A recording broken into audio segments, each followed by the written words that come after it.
आप देख रहे हैं कहानी कुर्सी की और अब बात करते हैं उन राज्यों की जहां होने जा रहे हैं चुनाव। खासकर मध्य प्रदेश, राजस्थान और छत्तीसगढ़ को लेकर के बीजेपी के अंदर आज एक बार फिर मंथन होना है। आपको बता दें, बीजेपी की केंद्रीय चुनाव समिति की बैठक आज होगी, जहां प्रधानमंत्री नरेंद्र मोदी भी मौजूद होंगे। और हाल फिलहाल में जितने भी मुद्दे अभी उठे हैं, खासकर ये सनातन का मुद्दा, ये कैसे बीजेपी के कैंपेन को और धार दे रहा है इन चुनावी राज्यों में, और खासकर मध्य प्रदेश में कमलनाथ के लिए कैसे मुसीबत बनता जा रहा है, इस पर हम बात करेंगे। हमारे पॉलिटिकल एडिटर देवेंद्र पराशर लगातार हमारे साथ जुड़े हुए हैं।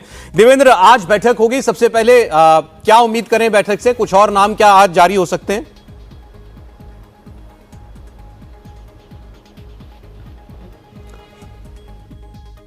देवेंद्र, मेरी आवाज मिल रही है आपको?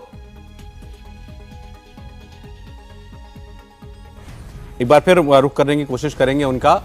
बीजेपी की केंद्रीय चुनाव समिति की बैठक होगी, आपको जैसा हमने बताया, और कल प्रधानमंत्री नरेंद्र मोदी का एमपी और छत्तीसगढ़ का दौरा भी लगा हुआ है। और अभी G20 की बैठक हुई थी, आपको याद होगा, उसको लेकर के भी कंट्रोवर्सी हुई। इन दोनों राज्यों के जो मुख्यमंत्री कांग्रेस के हैं, छत्तीसगढ़ के और राजस्थान के, वो उस बैठक में शामिल नहीं हुए थे। उनकी तरफ से वजह यह कही गई थी कि भाई एयर रिस्ट्रिक्शन लगी हुई थी, लेकिन बाद में जो बयान पार्टी की तरफ से आया उससे साफ हो गया कि ये जो दूरी थी वो हेलीकॉप्टर नहीं नाप पा रहा था, ये तो एक बात है, लेकिन दिल की दूरी बहुत बढ़ चुकी है। वो आना ही नहीं चाह रहे थे G20 की उस राष्ट्रपति के भोज में भी। अब आज की बैठक के अंदर बीजेपी अपने कैंडिडेट उतारती है क्या? और जो लीड कम से कम चुनावी तैयारियों में बीजेपी ने ले रखी है, अपने उम्मीदवार, पहली बार हुआ कि 3 महीने पहले बीजेपी ने डिक्लेयर कर दिए, तो आज दूसरी लिस्ट में कुछ और नाम होंगे क्या? माना जा रहा है कि 50 नाम आज डिक्लेयर किए जा सकते हैं। इस पर एक बार फिर देवेंद्र के पास हम चलते हैं। देवेंद्र, बीजेपी की आज की बैठक से क्या उम्मीदें?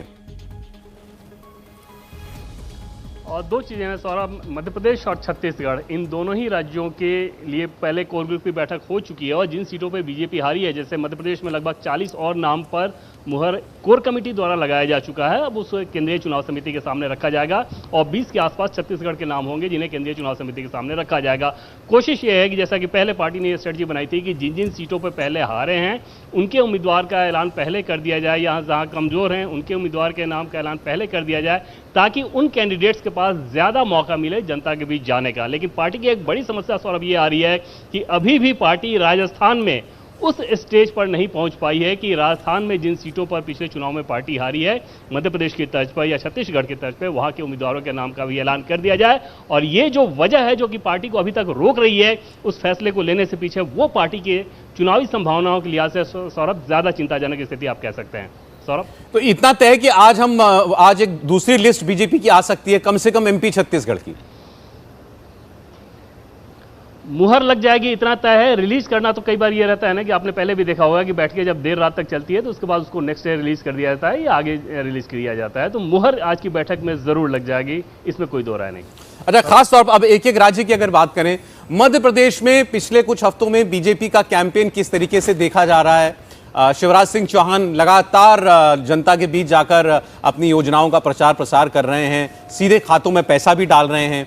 बीच में सूखे का संकट एक लग रहा था मध्य प्रदेश में, कहीं उभर कर सामने ना आए, उसके बाद उन्होंने महाकाल मंदिर में जाकर पूजा भी की, बारिश भी हो गई। ये सारे अब मुद्दे अपनी तरफ हैं। अब प्रधानमंत्री का भी मध्य प्रदेश का, छत्तीसगढ़ का दौरे का वक्त शुरू हो रहा है। और बिल्कुल सौरभ, 14 तारीख को भी पीएम मोदी जा रहे हैं वहाँ पे मध्य प्रदेश और छत्तीसगढ़ दोनों ही राज्यों में। और यहाँ से बीजेपी का जो पूरा अपना कैंपेन है, हालांकि ये पीएम मोदी का सरकारी कार्यक्रम है, प्रधानमंत्री के तौर पे वो जा रहे हैं, बीजेपी के नेता के तौर पर नहीं, लेकिन समझा जा सकता है कि सरकारी कार्यक्रम में भी पीएम जब ये बताते हैं कि कौन कौन सी केंद्रीय योजना है जो आपके दरवाजे पहुंची है, या कार्यक्रम का लोकार्पण करते हैं, योजनाओं का लोकार्पण करते हैं, तो इन सारी चीज़ों का फायदा सीधे सीधे चुनावी फायदा होता है। उस लिहाज से प्रधानमंत्री के दौरे के साथ ही बीजेपी का कैंपेन मध्य प्रदेश में और ज्यादा उठेगा। दूसरी चीज की लाडली लक्ष्मी योजना से जिस प्रकार की धनराशि बढ़ाकर अब दी जा रही है, पार्टी का भी जो अपना फीडबैक है और ग्राउंड पे भी अगर आप बात करें तो ये समझ में आ रहा है कि उसका कुछ फायदा मिलना शुरू हुआ है। लेकिन गैप क्योंकि बहुत ज्यादा बड़ा था, तो वहां पर पार्टी को अभी भी बहुत ज्यादा मशक्कत करनी पड़ेगी। अमित शाह के दौरे का एक फायदा ये हो रहा है कि कार्यकर्ताओं के अंदर जो निराशा थी वो एक तरह से चार्ज अप हो गए हैं और वो पार्टी के लिए अब लग रहे हैं। तो यहां से पार्टी एक्टिव मोड में नजर आ रही है, लेकिन अभी भी कांग्रेस पार्टी की तुलना में एंटी इनकम्बेंसी फैक्टर के चलते बीजेपी के बीच अभी फासला ज्यादा बड़ा नजर आ रहा है। सौरभ जी, समीर साहब, पहले मध्य प्रदेश की हम बात करें, आप कांग्रेस की भी हम लोग बात कर रहे थे, आपने बताया कि कमलनाथ जी इन दिनों परेशान चल रहे हैं, क्यों? बिल्कुल कमलनाथ एक्चुअली चाहते थे कि जब 17 अगस्त को भारतीय जनता पार्टी के 39 उम्मीदवारों की जो पहली सूची जारी हुई थी, उसके बाद कमलनाथ इस बात की कोशिश कर रहे थे कि कांग्रेस की भी पहली सूची जल्दी आ जाए और कांग्रेस उस पर तेजी से कार्य करे। लेकिन कमलनाथ ने जो सूची भेजी थी दिग्विजय सिंह और प्रदेश कांग्रेस समिति ने, वो अभी तक केंद्रीय चुनाव समिति में कांग्रेस में भी अप्रूव नहीं है, CWC में भेजी गई है। और कमलनाथ को दो चीज़ों को लेकर नाराजगी, एक तो कि सूची जारी नहीं हो पा रही जल्दी, जिस हिसाब से भारतीय जनता पार्टी लगातार काम कर रही है।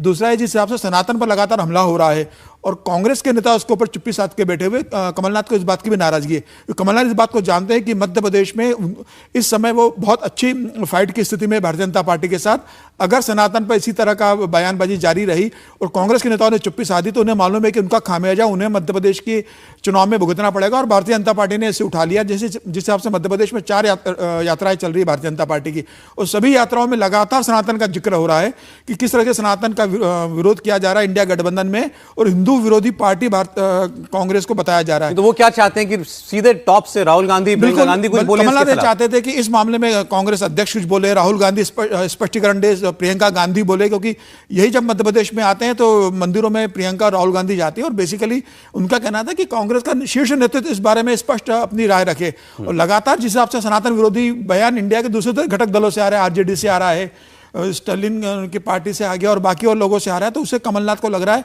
इसका पूरा खामियाजा मुझे मध्य प्रदेश में भुगतना पड़ेगा। क्योंकि मुस्लिम वोट जैसी स्थिति बहुत ज्यादा पोलराइजेशन की है नहीं। नहीं, उत्तर प्रदेश की स्थिति मध्य प्रदेश की नहीं है। मध्य प्रदेश में इतने मुसलमान नहीं है और हिंदुत्व का भी एक अच्छा वोट बैंक कमलनाथ के साथ, कांग्रेस के साथ जुड़ा हुआ है। और उसी कारण कांग्रेस पिछली बार इतना बढ़िया प्रदर्शन कर पाई थी। तो उन्हें लगता है कि इसका नुकसान सीधे सीधे कांग्रेस को होगा। बीजेपी तो इसे मुद्दा बनाने की कोशिश कर रही है, कर लिया है। क्या ये लोगों के बीच कुछ असर कर रहा है? बिल्कुल यह करेगा मध्य प्रदेश के अंदर, इसमें कोई दो राय नहीं है। और योगी भी अभी गए, योगी भी अभी इस मामले पे बोलेंगे। जैसे चुनाव प्रचार बढ़ेगा आगे, हिंदुत्व की बात, सनातन की बात जोर शोर से पार्टी उठाएगी और कांग्रेस की चुप्पी का भी जिक्र होगा, तो कमलनाथ को उस समय डिफेंड करना और अपना बचाव करना बहुत मुश्किल होगी। जनता के बीच उन्हें जवाब देना है, जनता के बीच उन्हें जाना है। तो समीर जी बता रहे हैं कमलनाथ जो हैं उनके सामने दो दिक्कतें हैं कि एक तो बीजेपी तैयारियों में अपने कैंडिडेट डिक्लेयर करने में आगे चल रही है, वो भी अपनी पार्टी से चाहते हैं कि जल्द से जल्द उम्मीदवारों का ऐलान किया जाए, वो नहीं हो पा रहा है। और फिर ये बैठे बैठा एक मुसीबत उनके गले और पड़ गई है।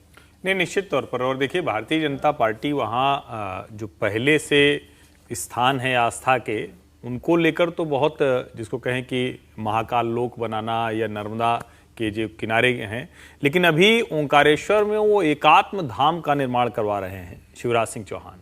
उसको लेकर एक तरह से कहें कि यात्राओं के लिहाज से लोगों को एक कहे ना कि एक अलग तरीके से पैकेजिंग करके जुड़ाव करने की कोशिश है।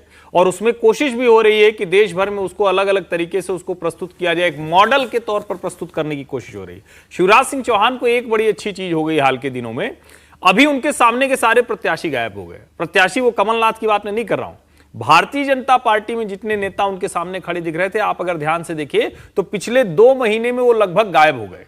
अब कोई ये कह ही नहीं रहा है कि कोई और नेता है जिसकी चर्चा हो रही हो। अब सिर्फ और सिर्फ शिवराज सिंह चौहान की चर्चा हो रही है। कमलनाथ के साथ जिसको कहते हैं कि वो मोमेंटम क्रिएट हुआ, वो प्रियंका गांधी गई, 5 गारंटी की बात की, उसके बाद पीएम चले जाते हैं, वो एक तरह से कहें कि उसको खत्म करते हैं। कमलनाथ ने जिस तरह से बाबा बागेश्वर और प्रदीप मिश्रा की कथा, लेकिन अचानक ये सनातन आ जाता है, तो निश्चित तौर पर कांग्रेस के लिए जो एक तरह से कहें कि एज मिलने की स्थिति दिख रही थी, वो फिर से रिवर्सल जैसा होता है। अभी हम ये सनातन विवाद की बात हम कर रहे हैं और कैसे ये चुनावी मुद्दा बन रहा है, बीजेपी की कोशिश है। संबित पात्रा बीजेपी के नेता इसी पर एक प्रेस कॉन्फ्रेंस इस वक्त कर रहे हैं, सुन लेते हैं। पटेगी जेडीयू में क्या होने वाला है। अधीर रंजन चौधरी जी ममता बनर्जी के खिलाफ प्रेस कॉन्फ्रेंस कर रहे हैं, डिसकोऑर्डिनेशन आरंभ हो गया है। तो दरअसल ये कोई सीट शेयरिंग, प्रचार प्रसार, मुद्दों और मैनिफेस्टो की बैठक नहीं है।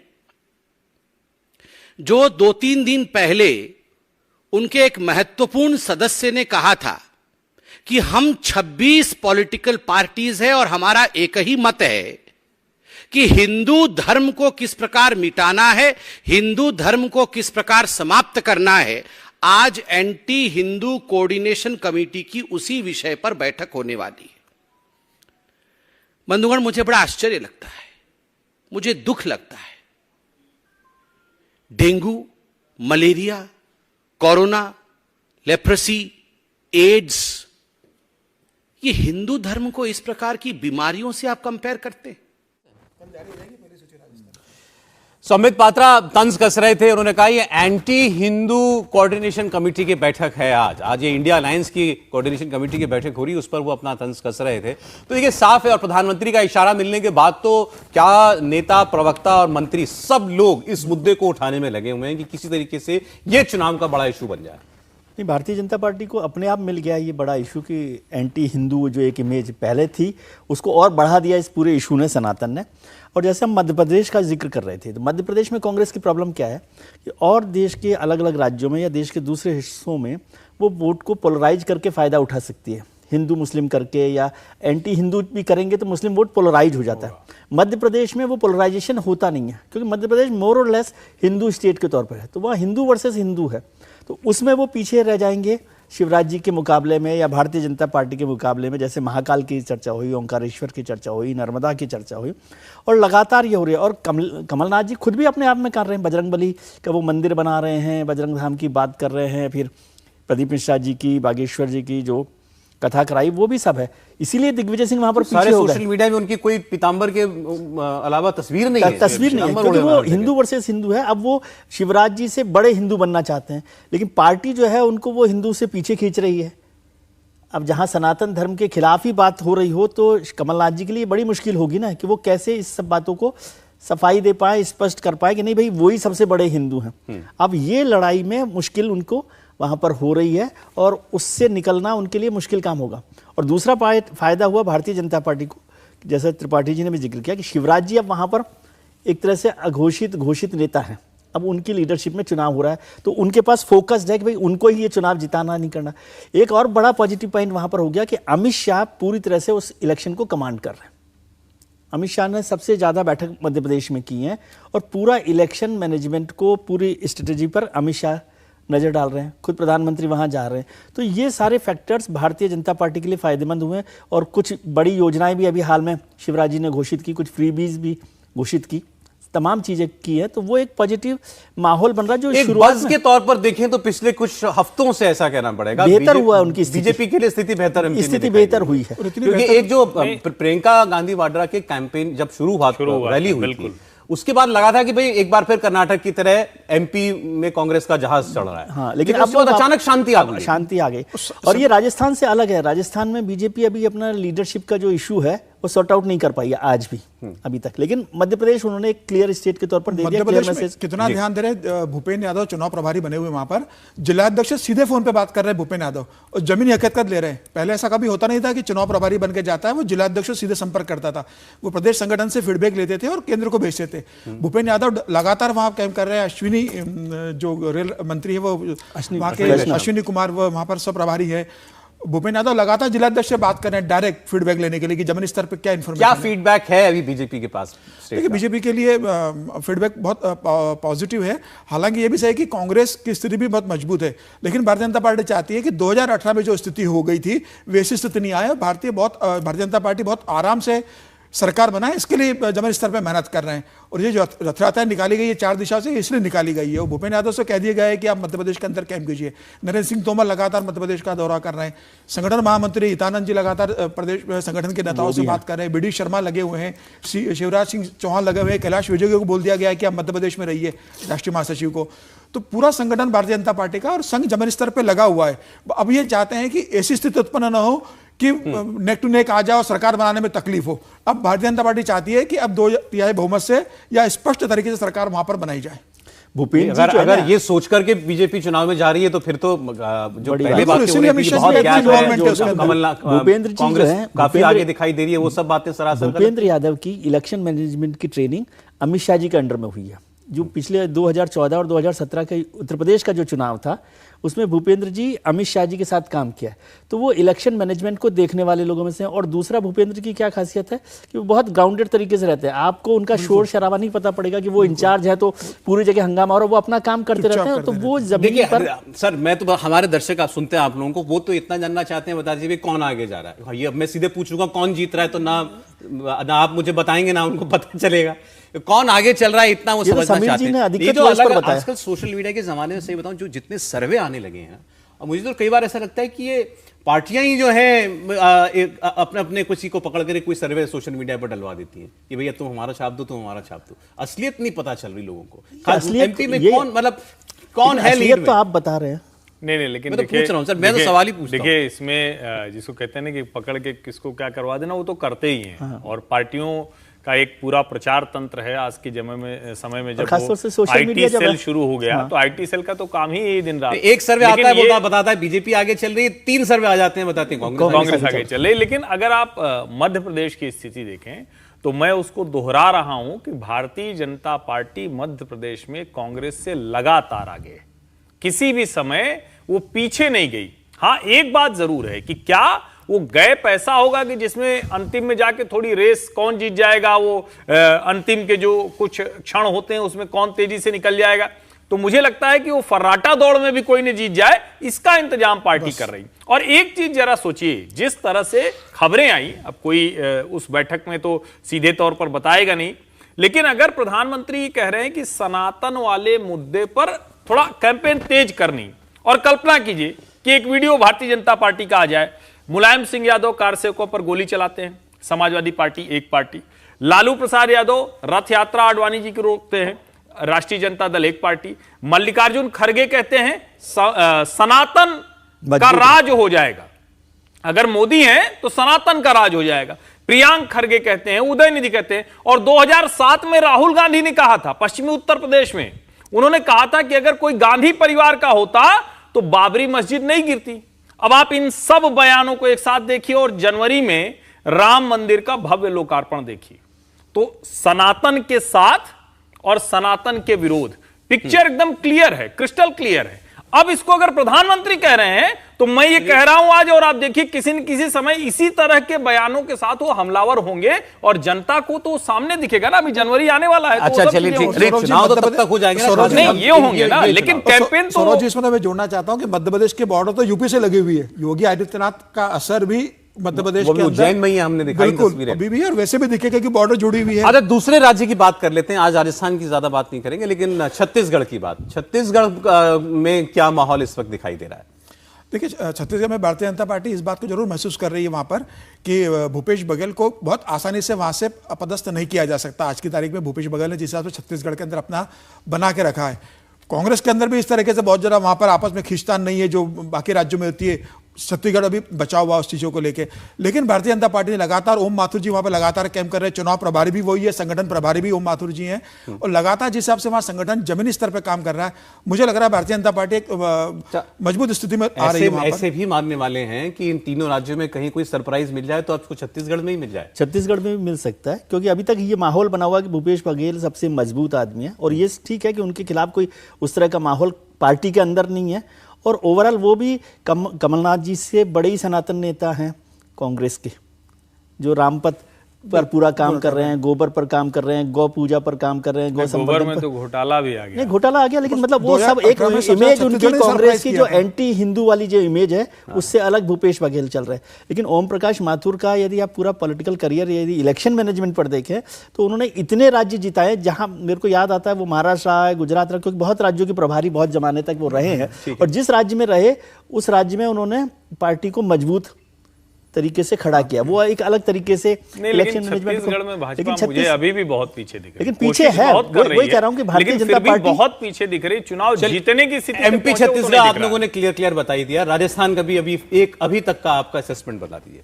नहीं, राजस्थान में भारतीय जनता पार्टी आगे है, इसमें कोई भ्रम नहीं है। आप अगर कहेंगे कि वसुंधरा जी नाराज हैं, तो वसुंधरा जी के नाराज होने से कितना फर्क पड़ने वाला है ये सोचना चाहिए, क्योंकि वसुंधरा जी अभी इस स्थिति में नहीं है कि कोई चुनाव वो जिता देंगी या हरा देंगी। अब तो कह रहे हैं वो भी समझ गई हैं। नहीं, मैं तो ये मानता हूं कि उन्होंने अपने पुत्र के राजनीतिक भविष्य को देखते हुए अब एक सहमति की जगह वो पहुंच गई। अब वो सहमति की जगह सीधे सीधे शायद नहीं दिखेगी, लेकिन तो जब बैठक हो चुकी है, कैंडिडेट आने लगेंगे तो समझ में आ जाएगा कि सहमति कहां बनी है। और वसुंधरा जी अब नॉन इश्यू हो गई। गहलोत जी के कोई आखिरी ओवर, स्लॉग ओवर्स में कुछ करने से कुछ नहीं। राजस्थान में भारतीय जनता पार्टी 2/3 बहुमत से सरकार बनाने जा रही है। अच्छा चलिए ठीक, ये तीनों राज्यों की बात हमने की, मध्य प्रदेश, राजस्थान, छत्तीसगढ़। कहानी कुर्सी की में एक छोटा सा ब्रेक, और ब्रेक के बाद आपको बताएंगे हम 2 इंटरेस्टिंग खबरें। जब G20 के सम्मेलन के लिए जो चीनी डेलीगेशन था यहां आया, चीन के राष्ट्रपति नहीं आए थे, प्रधानमंत्री आए थे, उसमें जहां ताज पैलेस होटल में दिल्ली में रुके हुए थे। एक बैग को लेकर के क्यों हाय तौबा मच गई?